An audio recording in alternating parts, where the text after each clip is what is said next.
할렐루야. 성경 1189장 장별로 알아가는 성경 이야기 진행을 맡고 있는 구재숙 목사입니다. 반갑습니다.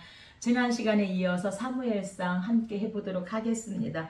사무엘상은 전환기입니다. 그래서 사사시대에서 이제 왕정시대로, 사울왕에서 다윗왕으로, 사사에서 이제 마지막 사무엘 엘리 제사장에서 사무엘 선지자로 이렇게 전환되어집니다. 지난 시간에 이어서 7장 함께 해보도록 하겠습니다. 7장은 이제 법궤가 돌아오면서 미스바에 모여서 이제 하나님 앞에 부흥회를 이제 시작하는 부흥회입니다. 영적 각성과 회개 운동에 힘입어서 이스라엘은 블레셋을 물리치고 잃었던 땅을 이제 되찾고 나서 하나님 앞에 부흥회를 시작하는데, 이스라엘 백성들이 미스바에 모여서 이제 회개를 단행하고 있을 때 블레셋이 공격해 들어옵니다. 그때 이제 미스바 성례를 통하여서 블레셋은 침략의 호기로 여겼지만 도리어 이스라엘 백성에게 신앙의 힘이 얼마나 위대한지, 기도의 힘이 얼마나 위대한지, 하나님을 의지하는 것이 얼마나 위대한지를 깨닫게 되어지는 이런 부흥회를 통해서 기회를 하나님께서 허락해 주십니다. 1절입니다. 성경 가지고 계신 분은 저와 함께 성경을 찾아가면서 함께 은혜 나누면 좋겠습니다. 기럇 여아림 사람들이 와서 여호와의 궤를 옮겨 산에 사는 아미나답의 집에 들여놓고 그의 아들 엘리아사를 거룩하게 구별하여 여호와의 궤를 지키게 하였더니, 궤가 기럇 여아림에 들어간 날부터 20년 동안 오래 있은지라. 이스라엘 온 족속이 여호와를 사모하니라. 이스라엘 자손이 바알들과 아스다롯을 제거하고 여호와만 섬기니라. 아멘. 이들이 이제 미스바에서 부흥회를 하고 금식하면서 이제 바알들과 아스다롯 우상들을 다 제거하고 오직 하나님만 섬기니라. 그러할 때에 이제 이스라엘 백성들이 하나님만 사모하고 나아가게 되어집니다. 5절입니다.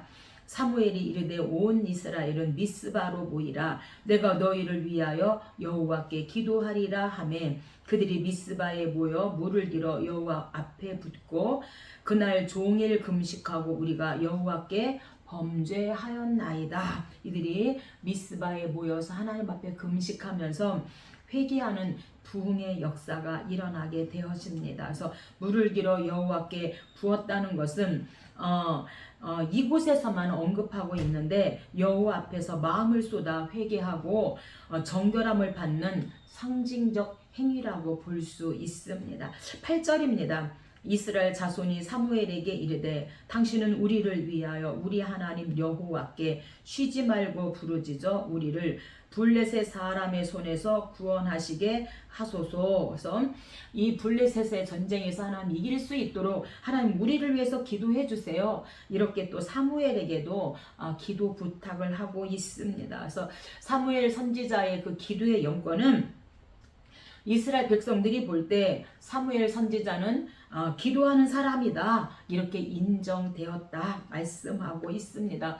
오늘 저와 여러분도 사무엘 선지자처럼 그렇게 기도의 영권을 갖고 우리가 말씀의 그 영권을 가지고 우리가 나아가면 좋겠습니다. 우리가 출애굽기 17장에 보면 이 아말렉과의 전쟁에서 모세가 두 손을 들고 기도할 때는 전쟁에서 이기지만 팔이 너무 아파서 이 손을 내리면 그 전쟁에서 지잖아요. 그래서 아론과 훌이 양쪽으로 돌 의자에 앉히고 양손으로 이렇게 받쳐서 양손을 잡아줬을 때 그 팔이 내려오지 않고 아말렉 전쟁에서 완전히 이길 수 있었던 것처럼 사무엘에게도 우리를 위해서 이 아말렉 전쟁에서 이길 수 있도록 기도해 주세요 하고 기도를 부탁하면서 이스라엘 백성들도 금식하면서 하나님 앞에 그렇게 눈물로 기도하게 되어집니다. 10절입니다. 사무엘이 번제를 드릴 때에 여호와께서 블레셋 사람이 이스라엘과 싸우려 가까이 오매, 그날에 여호와께서 블레셋 사람에게 큰 우레를 발하여 그들을 어지럽게 하시니 그들이 이스라엘 앞에서 패한지라. 하나님께서 이스라엘 백성들이 금식하고 회개하면서 미스바에 모여서 하나님 이 블레셋 전쟁에서 하나님 우리를 도와주세요, 구원해 주세요 하면서 이들이 모든 바알과 아스다롯을 제거하고 하나님 앞에 하나님만 섬길 때에 하나님께서 큰 우레를 통하여서 그 전쟁에서 이기게 하셨다, 이렇게 말씀하고 있습니다. 우리가 히스기야 남유다 히스기야 왕 때도 사내립이 침공할 때에 하나님 앞에 이사야와 함께 기도하죠. 하나님 성전에 가서 짚어가면서 내가 하나님 앞에 선한 일 한 걸 기억해 주세요, 그때를 추억해 주세요 하면서 말씀 붙잡고 히스기야가 기도할 때 18만 5천인을 하나님께서 완전히 그 아수르의 사람들을 징벌하심으로 말미암아 승리하게 되어지고 독립국가로 이제 그가 히스기야 왕이 서게 되어지는 걸 볼 수가 있습니다. 할 수 있거든이 무슨 말이냐, 믿는 자에게 능치 못함이 없느니라, 이렇게 하나님께서 말씀하시고 기도 외에는 이런 유가 나갈 수 없다, 이렇게 하신 말씀대로 우리가 기도의 영역을 가지고 이렇게 기도하면 좋겠습니다. 8장입니다. 8장은 이제 왕을 요구하는 왕 요구입니다. 이스라엘이 왕을 요구한 것은 이제 사사시대죠. 360년에서 400년간의 그런 사사시대를 그들이 결산하겠다는 뜻으로 왕을 요구합니다. 사사시대 동안 이스라엘은 강력한 구심점이 없어서 외세에 시달리는 경우가 많이 있었습니다. 하지만 인간적인 그것은 핑계였을 뿐 외세 침입의 궁극적인 원인은 유일한 왕이신 하나님께 대한 전폭적인 믿음이 결여되어 있고, 이들이 평안을 주면 다시 우상 숭배를 함으로 말미암아 그렇게 되어진 것입니다. 1절입니다. 사무엘이 늙음에 그의 아들들을 이스라엘의 사사로 삼으니 장자의 이름은 요엘이고 차자의 이름은 아비야라. 부엘세바에서 사사가 되니라. 그의 아들들이 자기 아버지의 행위를 따르지 않고 이익을 따라 뇌물을 받고 판결을 굽게 하니라. 이런 일 때문에 이스라엘 백성들이 우리에게 왕을 달라고 왕을 요구하게 되어집니다. 왜? 사무엘이 그렇게 하나님을 잘 섬겼는데 자녀 교육을 실패했는가? 그래서 사무엘 자녀 교육 실패를 통해서 우리가 얻어야 될 교훈은 무엇인지 한번 생각해 보았으면 좋겠습니다. 엘리 제사장, 엘리 그 자녀들의 타락을 보면서 사무엘도 아들들 신앙 교육을 신앙 교육 수준이 낮아졌을 것이다, 이렇게 보고 있는 것이고요. 자녀들 교육 어려운 것은요, 어느 집이나 자녀 교육은 참 어려운 것 같습니다. 그래서 럭비공하고 자식은 어디를 틀지 모르기 때문에 항상 하나님의 은혜가 필요함을 우리가 느낍니다. 그래서 우리들의 자녀를 하나님께 맡기고 하나님이 은혜 주시면, 하나님이 도와주시면 되기 때문에 우리도 하나님께 자녀를 위해서 기도하며 하나님께 맡기면 좋을 것 같고요. 사무엘도 그 엘리 제사장의 그 자녀 실패를 보면서 사무엘도 그 자녀들을 어떻게 키워야 되는지 신앙 그 교육이 낮아졌을 것이다, 이렇게 우리가 보고 있습니다. 4절입니다. 이스라엘의 모든 장로가 모여 라마에 있는 사무엘에게 나아가서, 그래서 이 장로는요 히브리어로 자켄, 그래서 원뜻은 나이 많은 이런 뜻을 가지고 있고 가족이나 지파의 어른을 가리키고 있고요. 이들은 한 지파의 지도자고 민중의 대표자였습니다. 특히 전시에는 지도자로서, 평상시에는 재판관으로서 그 역할을 담당하신 분들이 바로 장로이다, 이렇게 본문에서 말씀하고 있습니다. 5절입니다. 우리에게 왕을 세워 우리를 다스리게 하소서. 여호와께서 사무엘에게 그들의 말을 들어 왕을 세우라 하시니. 그래서 이제 사사시대에서 왕정시대로 이렇게 전환되어지게 되어집니다. 9장입니다. 9장은 이제 만남인데 사무엘과 이제 사울이 만나게 되어지고 사사시대에서 이제 왕을 세우면서 왕정 시대로 이제 전환되어집니다. 9장은 사울이 하나님의 섭리에 따라 이스라엘의 초대 왕으로 택함 받는 과정을 보여주고 있습니다. 사울은 베냐민 지파의 유력한 집안에 속한 자로서 용모가 준수하고 키가 크며 효성이 지극한 인물이었습니다. 또한 사무엘이 하나님의 계시에 따라 상석에 앉힐 때 몸둘 바를 몰라 할 정도로 처음에는 겸손한 사람이 바로 사울이었습니다. 1절입니다. 베냐민 지파에 기스라 이름하는 유력한 사람이 있으니 기스에게 아들이 있으니 그의 이름은 사울이요 준수한 소년이라. 이스라엘 중에 그보다 더 준수한 자가 없고 모든 백성보다 어깨 위만큼 더 컸더라. 이스라엘 중에 이렇게 사울처럼 잘생긴 사람은 없다. 이렇게 지금 말씀하고 있습니다. 이 사울의 이름의 뜻은 문자적으로는 간구하는 자라는 뜻을 가지고 있습니다. 3절입니다. 사울의 아버지 기스가 암나기들을 잃고 그의 아들 사울에게 이르되 한 사환을 데리고 가서 암나기들을 찾으라 하매 에브라임 산지와 살리사 땅으로 두루 다녀 보았으나 찾지 못하니라. 그가 대답하되 사환이죠. 이 성읍에 하나님의 사람이 있는데 존경을 받는 사람이라 그가 말한 것은 다 응하니 그리로 가사이다. 우리가 갈 길을 가르쳐 줄까 하나이다. 그래서 사울이 사환에게 하나님의 사람에게 드릴 예물이 없도다. 8절 사환이 사울에게 내 손에 은 한 세겔의 4분의 1이 있으니 하나님의 사람에게 드려 우리 길을 가르쳐 달라 하겠나이다 하더라. 그 일은 암양 때문에 이제는 사무엘을 만나게 되는 만남이 시작되어집니다. 17절입니다.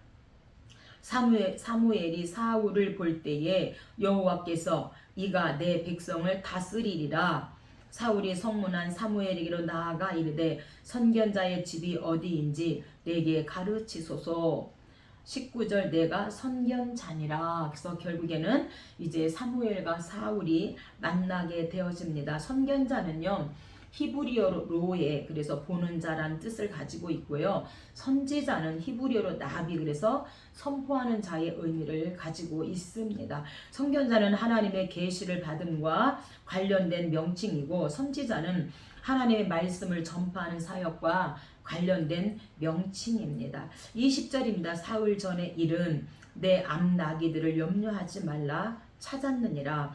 온 이스라엘이 사모하는 자가 누구냐 너와 내 아버지의 집이 아니냐 하는지라.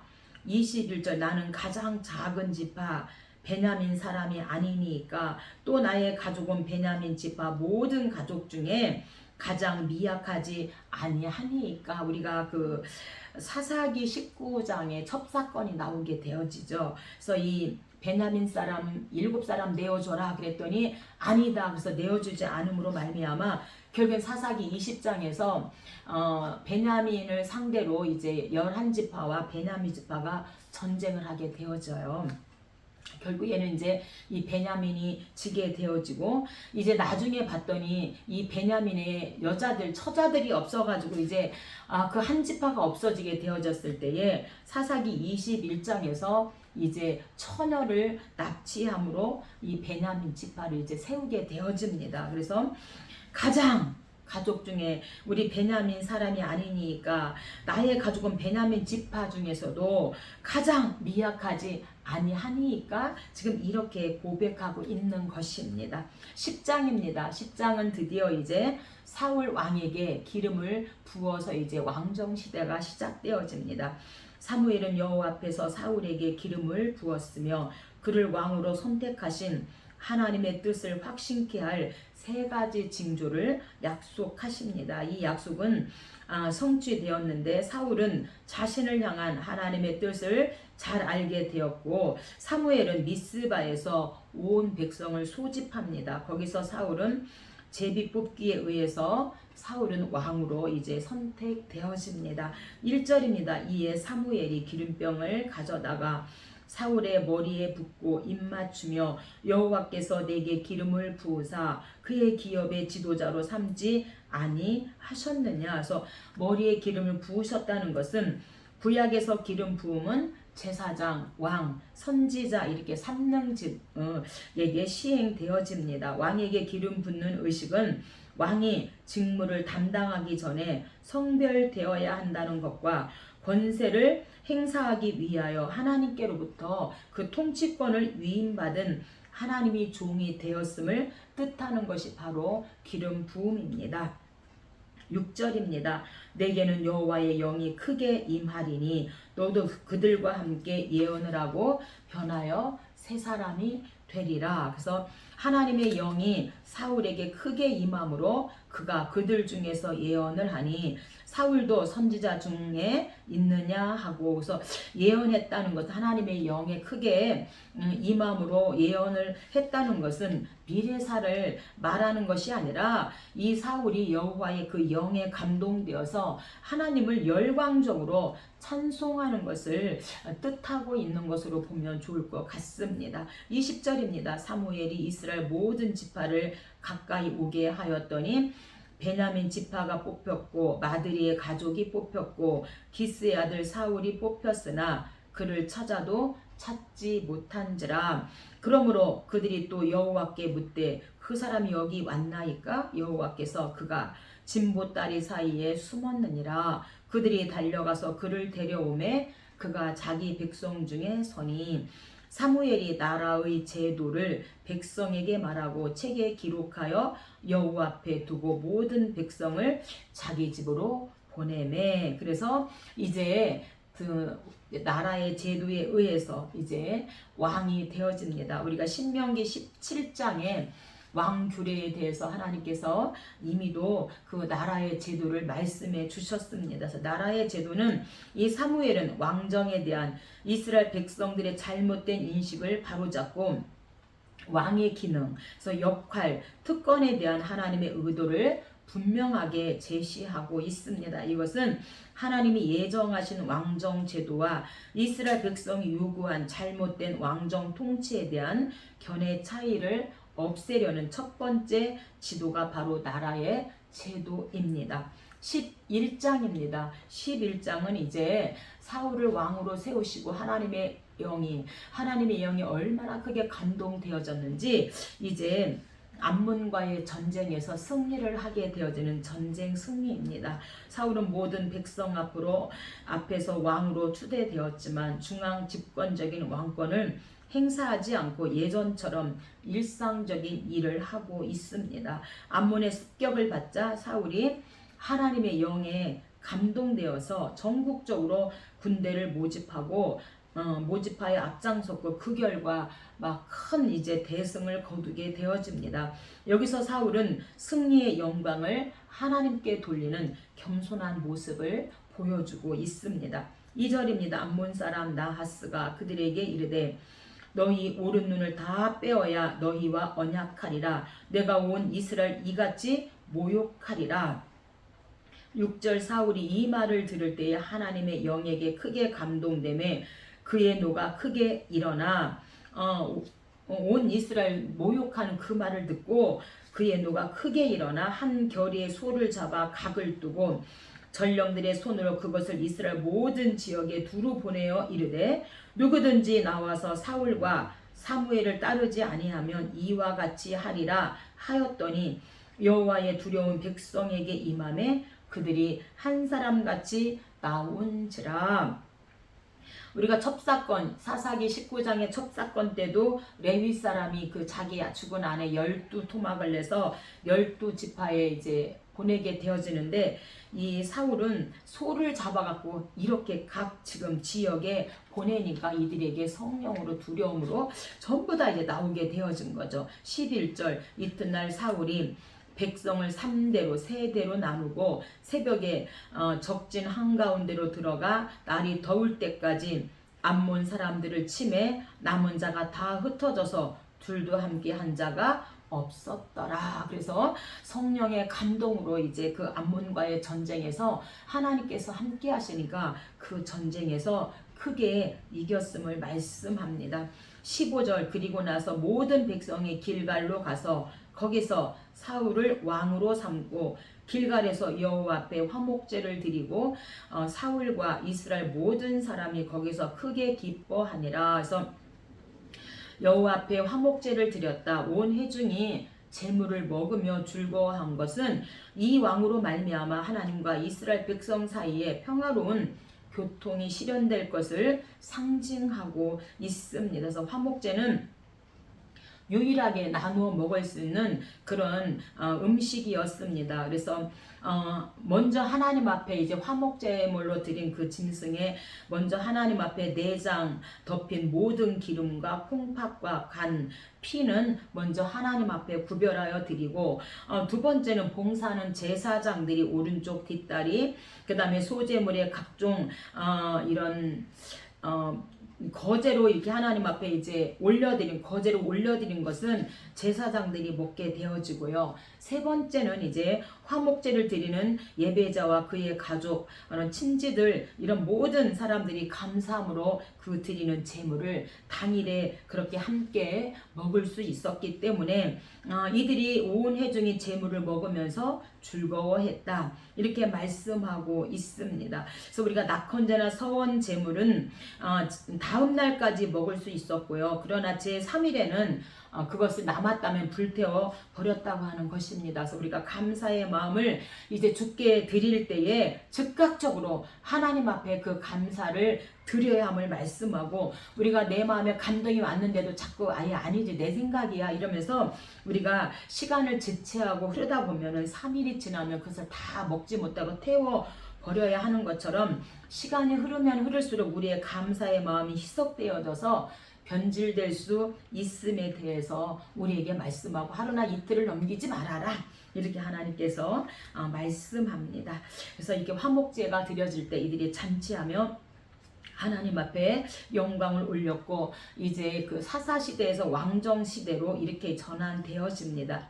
12장입니다. 12장은 이제 사무엘이 이제 사사로서 마지막 이제 설교를 하게 되어집니다. 사무엘은 자신의 통치권을 사울에게 이양하는 의미의 고별 설교를 합니다. 먼저 그는 자신이 사사직을 충실히 감당한 사실을 말한 후에 여호와 하나님을 잊으면 화를 자초한다는 사실을 거듭 주지시키고 있습니다. 이 설교의 요점은 이스라엘의 통치 방식이 이제 하나님 중심에서 왕정 중심으로 이렇게 방식이 바뀐다 할지라도 여호와 하나님이 이스라엘의 진정한 왕이심을 잊어서는 안 된다라고 마지막 설교를 하게 되어집니다. 1절입니다.